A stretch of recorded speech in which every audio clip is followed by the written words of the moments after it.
यह घटना 2016 की है। कानपुर के पास एक छोटा सा इलाका चकेरी, यहाँ के लोगों में एक पुरानी सुनसान रेल लाइन के बारे में एक डरावनी कहानी मशहूर है।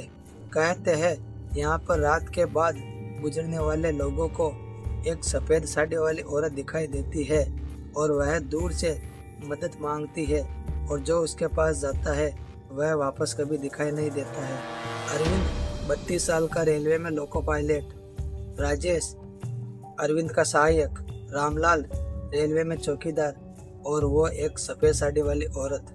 रात के 2:15 पर अरविंद और राजेश को एक मालगाड़ी कानपुर से इलाहाबाद ले जानी थी। ट्रैक वही सुनसान लाइन से गुजरता था जहां लोग जाने से डरते थे। रामलाल, जो सिग्नल पॉइंट पर चौकीदार था, उसने मजाक में कहा, साहब वो मिल जाए तो गाड़ी मत रोकना, नहीं तो अगली शिफ्ट में हम सब आपको ढूंढेंगे।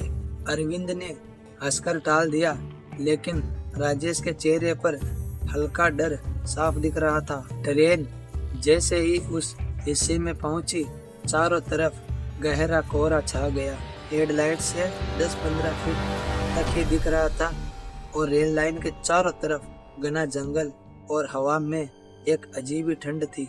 अचानक राजेश बोला, सामने कोई खड़ा है। अरविंद ने ध्यान से देखा, सफेद साड़ी में एक औरत रेल लाइन के बीच में खड़ी है और हाथ हिला रही है जैसे कि कोई मदद मांग रही थी। अरविंद ने हॉर्न बजाया, लेकिन औरत वहीं खड़ी रही। ट्रेन उसके करीब पहुंची तो ट्रेन की हेडलाइट में उसका चेहरा साफ दिखा। आंखें बिल्कुल लाल और मुंह से खून बह रहा था। पैर उल्टे मुड़े हुए थे। राजेश ने घबराकर कहा, सर तेज करिए। लेकिन जैसे ही अरविंद ने स्पीड बढ़ाने की कोशिश की, इंजन की आवाज धीमी हो गई और ट्रेन खुद ब खुद रुक गई। जैसे ही ट्रेन रुकी, उस औरत ने एक अजीब सी चीख मारी और पल भर में गायब हो गई। लेकिन अगली ही सेकंड में इंजन के कांच पर उस औरत का चेहरा छिपा हुआ था और वह फुसफुसा रही थी, मुझे छोड़कर मत जाओ। अचानक ट्रेन के इंजन का टेम्परेचर इतना गिर गया कि सांस में धुआं निकलने लगा। अरविंद ने कांपते हाथों से इंजन को दोबारा स्टार्ट करने की कोशिश की। पहली बार फेल, दूसरी बार फेल। तभी पीछे की केबिन से रामलाल दौड़ते हुए आया। वह ड्यूटी खत्म करके अपने घर जा रहा था। तभी उसने ट्रेन को रुका देखा। रामलाल ने जेब से एक पीतल का ताबीज निकाला और ट्रेन के इंजन के सामने फेंका।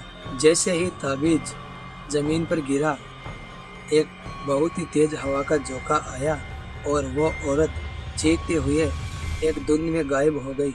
इंजन तुरंत स्टार्ट हो गया था और ट्रेन पूरी रफ्तार से उस जगह से निकल गई और कानपुर पहुंचते ही रामलाल ने बताया था, 10 साल पहले इसी लाइन पर एक दुल्हन की शादी की ट्रेन जा रही थी और उसी रात उस दुल्हन ने आत्महत्या कर ली। कहते हैं उसकी आत्मा अब भी मदद मांगती है और जो रुकता है वो उसके साथ चला जाता है। अरविंद और राजेश आज भी उस रात को याद करते हैं और कहते हैं उस लाइन पर रात को अकेले ड्यूटी करने के लिए कभी तैयार नहीं होते हैं।